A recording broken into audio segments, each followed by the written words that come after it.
पश्चिम बंगाल के पश्चिमी वर्धमान जिले के दुर्गापुर में मंगलवार सुबह उस समय तनाव का माहौल बन गया जब एक घर से कथित तौर पर पाकिस्तान का झंडा मिलने की खबर फैल गई। घटना दुर्गापुर नगर निगम के वार्ड नंबर 43 के रायडंगा इलाके की बताई जा रही है।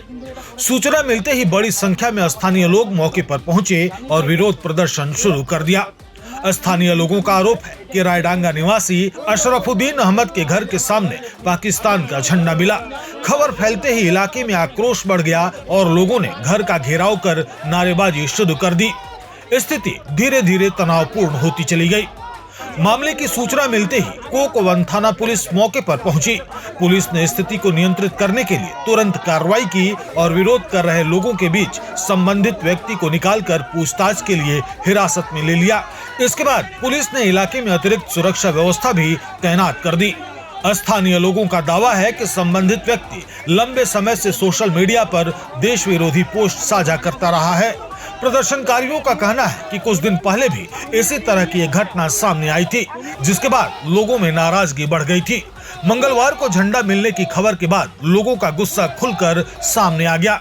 এইখানে যে আশরাফ আলী বলে যে ব্যক্তিটি আছেন উনি হচ্ছে কি বিগত দিন থেকে এক গ্রুপে হোয়াটসঅ্যাপের গ্রুপে উনি একটা ভিডিও পোস্ট করছেন যে যদি হিন্দুস্তানে শান্তি কায়েম রাখতে হয় তাহলে কোরআন শরীফের আইন মেনে চলতে হবে। তো যেহেতু রাত হয়ে গেছিলো আমরা ওই জন্য আসিনি, আমরা সকালবেলা এলাম, এসে দেখলাম ওনার ঘরে পাকিস্তানি পতাকা ঝুলছে। আমরা সেটাকে যখন নামিয়ে ওনাকে দেখালাম তো উনি দেখলাম হাতে মুড়িয়ে রেখেছে। কাকু এটা কি আছে দেখাচ্ছে না, পেছনে লুকিয়ে রেখেছে। ও দেখেছে, দেখার পরে যখন আমরা হাতে নিলাম দেখলাম পাকিস্তানি পতাকা।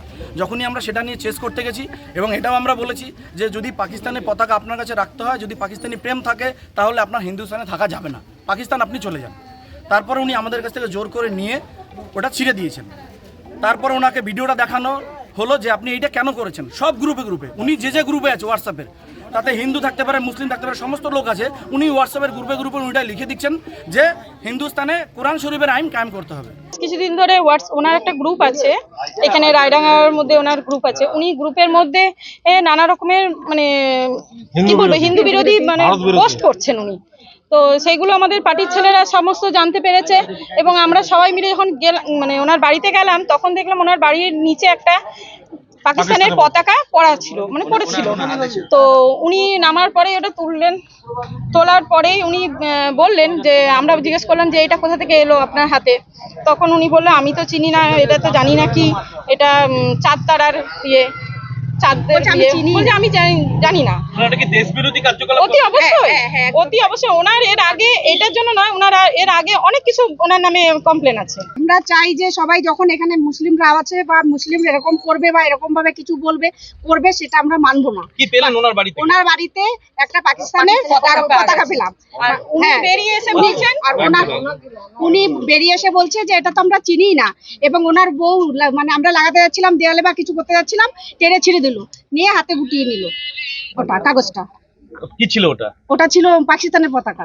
हालांकि अशरफुद्दीन अहमद ने अपने ऊपर लगाए गए सभी आरोपों को सिरे से खारिज कर दिया है। उनका कहना है कि उन्हें गलत तरीके से निशाना बनाया जा रहा है और उनका इस मामले में कोई संबंध नहीं है। আমি যখন ঘর থেকে বেরোলাম আমার যে রাস্তাটা আছে সরু, সেখানে যেমন একটা কাগজ গোড়ানো পড়ে আছে, খুলে দেখি একটা চাঁদের ছবি। আমি জানি না এটা কি জন্য চাঁদ আঁকা ছবিটা, উনি বললেন এটা পাকিস্তানের পতাকা। আমি পাকিস্তানের পতাকা জানেন না, আমি পাকিস্তানের পতাকা চিনি না, আমি ফেসবুকে যে পোস্ট করেছেন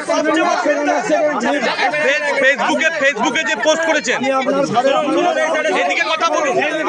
ফেসবুকে যে পেজটা করেছেন ফেসবুকে শুনুন, আমার ঘরে আমরা সার্চ করুন পুরো ফেসবুকে পোস্ট করেছেন যেটা, হ্যাঁ ফেসবুকে ফরওয়ার্ড করেছিলাম, আমি করেছি যে একজন সাধু চুপ করো একজন সাধু বলছেন যে এই ব্যাপারে, হ্যাঁ ওখানে লেখা আছে দেখুন যে মানে ফেসবুক হ্যাঁ ফেসবুকে যে এতে লেখা আছে যে এটা ধর্মীয় এটা যে শাসন না এরকম আরো- একটা করলেন কেন? আপনি দেশে থেকে দেশ বিরোধী এরকম একটা বিষয়কে আপনি কথা বলতে দিন, শেয়ারটা করলেন কেন? আমি বলিনি, ওটা ফ্রড করেছে একজন। শেয়ার করেছেন কথা বলছেন ওনাকে বলতে- হ্যাঁ আপনি বলুন না শেয়ার করেছেন কেন? ওনাকে বলতে দিন। একজন ফ্রড করেছে, আমি সেটা ফ্রড করেছি এই ভেবে যে ইসলাম পন্থে এই কথাগুলো আছে, উনি ফ্রড করেছে। ব্যক্তি মানবে না মানবে, শুনুন আমার বলতে দিন, যে মানবে না মানবে সেটা অন্য কথা। घटना के बाद पूरे रायडंगा इलाके में तनाव का माहौल बना हुआ है। किसी भी अप्रिय घटना को रोकने के लिए पुलिस बल की तैनाती बढ़ा दी गई है। पुलिस मामले की जांच कर रही है और यह पता लगाने की कोशिश कर रही है कि झंडा वहां कैसे पहुंचा और इसके पीछे जिम्मेदार कौन है। फिलहाल पुलिस का कहना है कि जांच पूरी होने के बाद ही पूरे मामले की सच्चाई सामने आएगी। वहीं स्थानीय लोग दोषियों के खिलाफ सख्त कार्रवाई की मांग कर रहे हैं।